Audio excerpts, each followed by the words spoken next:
Hello everyone, this is part C of our topic alkynes, and in this video we are going to cover chemical properties of alkynes. Now first of all, covering addition reactions in case of alkynes. Since only ethane is there in our course, that is why we are going to cover addition reactions only for ethane. First variety of addition reaction is catalytic hydrogenation. In this case, hydrogen is added up in the presence of catalyst, either nickel or platinum or palladium. So taking ethane, we are going to add hydrogen atom in the presence of nickel at 300 degrees Celsius temperature. Initially, there will be dissociation of one bond between carbon and carbon atom, and since there are two hydrogen atoms, one hydrogen will be added to first carbon, one hydrogen to the second carbon. So after addition of these two hydrogen atoms, we will obtain ethene. Again, there will be dissociation of another bond between carbon-carbon atom, and two hydrogen atoms will be added up in the presence of catalyst. So after dissociation of the second bond, we will obtain ethane. To each carbon atom, hydrogen atoms will be added for satisfying all the four valencies of carbon. Now covering our second variety of addition reaction, which is halogenation reaction. In this reaction, we are going to add up halogen in the presence of inert solvent, that is carbon tetrachloride. In this case, initially there will be dissociation of one bond between carbon-carbon atom, and one halogen atom will get attached to both the carbons. So after addition, we will obtain 1,2 dihaloethene. Now again, there will be dissociation of another bond between carbon-carbon atom, and there will be addition of one halogen atom to both the carbon atoms. And at last, there will be production of 1,1, 2,2 tetrahaloethane. This reaction takes place till all the unsaturation present between the carbon atoms is removed out and carbon-carbon atom joins by a single covalent bond. Now covering proper example of halogenation reaction, we are going to add a bromine in the presence of carbon tetrachloride. So on adding up bromine and CCl4, after passing ethane to it, there will be dissociation of bond between carbon-carbon atom, and one Br atom will be attached to both the carbon atoms. So there will be production of 1,2 dibromoethene.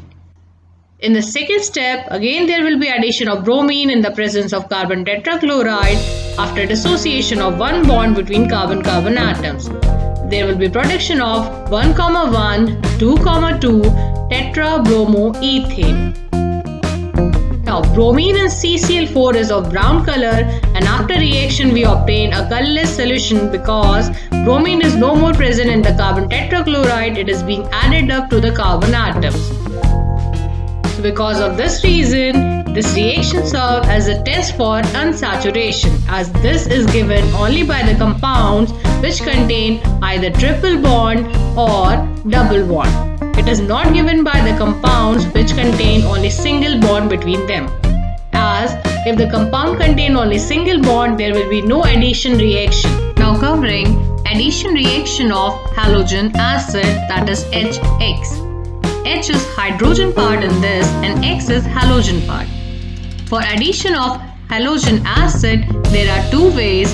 One is in the absence of organic peroxide following Markovnikov's rule, and second is in the presence of organic peroxide, that is anti-Markovnikov rule or Kharasch peroxide effect.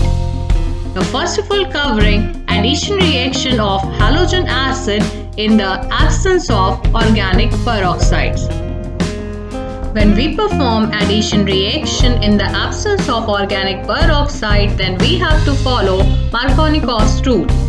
According to this rule, when we are adding halogen acid to any carbon atom containing multiple bond, then hydrogen atom will be attached to the carbon of the multiple bond which contains more number of hydrogen atoms, and halogen is added to that carbon atom of the multiple bond which contains lesser number of hydrogen atoms. So, when we are going to add up halogen acid HBr to ethine, which is a symmetrical molecule because to both the side of carbon atoms only one hydrogen atoms are attached, then in the first step there is no need to follow the rule, as we can add hydrogen to any carbon atom and halogen to any carbon atom. So, after dissociation of HBr, H will be added to one carbon atom and Br will be added to the second carbon atom, forming 1-bromoethene as the product.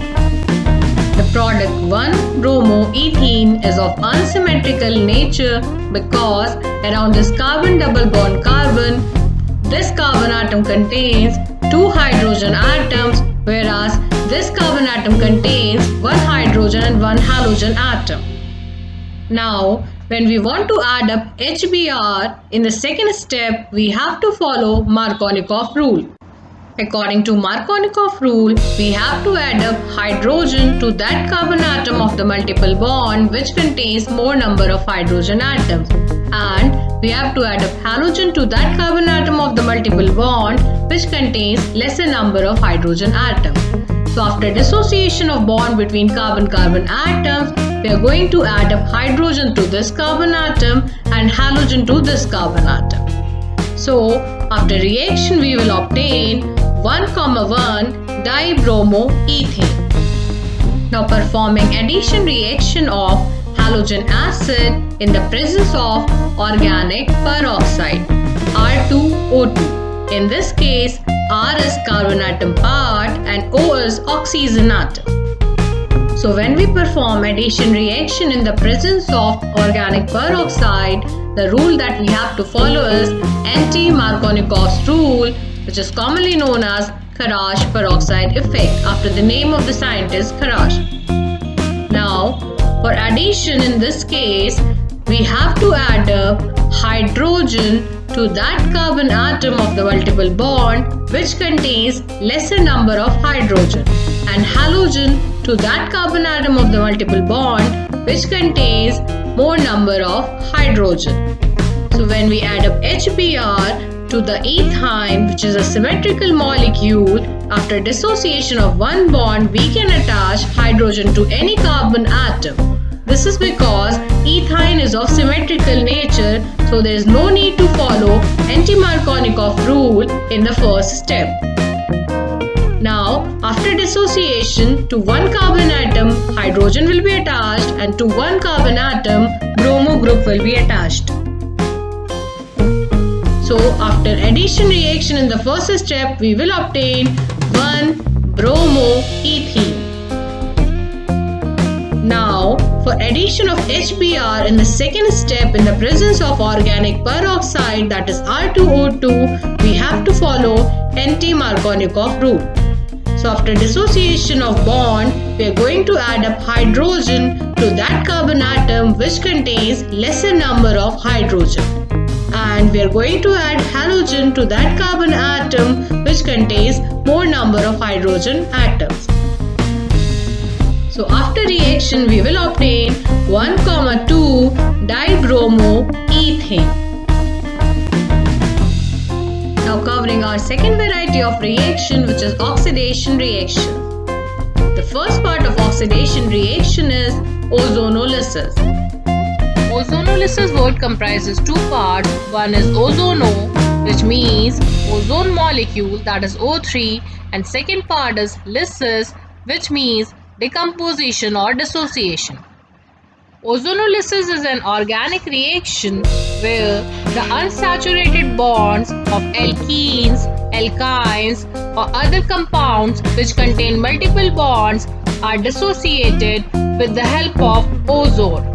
Now covering proper example of ozonolysis of ethyne molecule with ozone, that is O3. Ozone molecule dissociates in the form of O2, that is molecular oxygen, and nascent oxygen. In this reaction, there will be dissociation of two bonds between carbon-carbon atoms. Overall, carbon needs to satisfy its 4 valencies and oxygen atom needs to satisfy its 2 valencies. So these two carbon atoms will combine with one oxygen atom with single bond. In this case, oxygen atom is satisfying its both the valencies. Now, this oxygen molecule will combine with these two carbon atoms with single bond between carbon and oxygen and single bond between oxygen atom.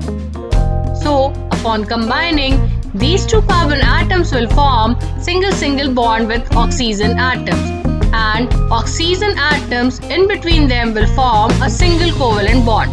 So in this way, all the four valencies of both the carbon atoms are satisfied and two valencies of each oxygen atom is also satisfied. So after reaction of ethine with ozone, we obtain acetylene ozonide. Since common name of ethine is acetylene, that is why after reaction of this acetylene with ozone, we are obtaining acetylene ozonide. Now, this acetylene ozonide is hydrolyzed in the presence of zinc.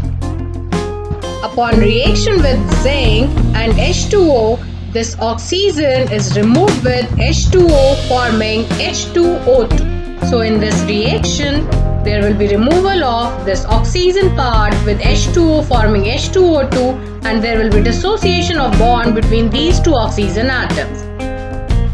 Now we are left with this carbon, single bond carbon, 1 hydrogen atom attached to it, oxygen atom with single bond attached to it. For satisfying 4 valencies of carbon atom and 2 valencies of oxygen atoms, we are going to make double bond between carbon and oxygen atom. So on the product side, we will obtain glyoxyl, in which there is presence of double bond between carbon and oxygen atoms. So in this way, all the 4 valencies of carbon and 2 valencies of oxygen are satisfied. In this reaction, it is necessary to take zinc because this H2O2 formed as side product is a strong oxidizing agent, and it may oxidize the formed compound into carboxylic acid if it is not removed.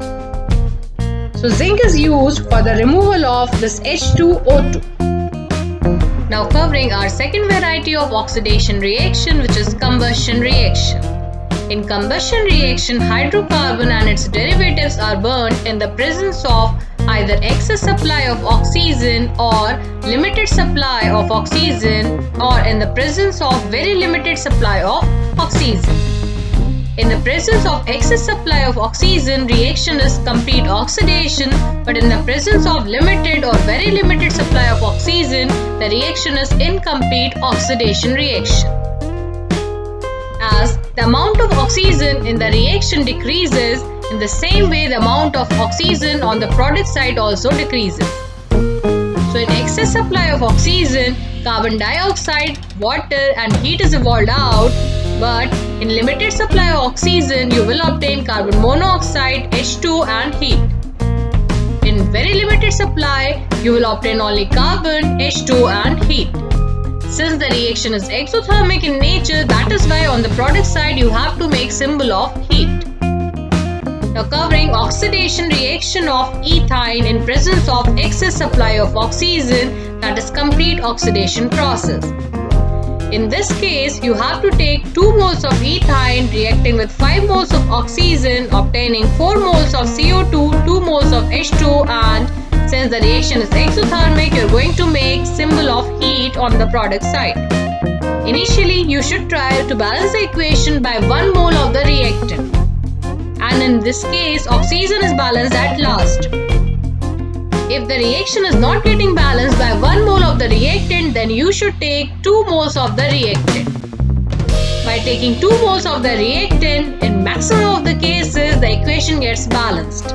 Now covering our third variety of oxidation reaction, which is oxidation using oxidizing agent potassium permanganate.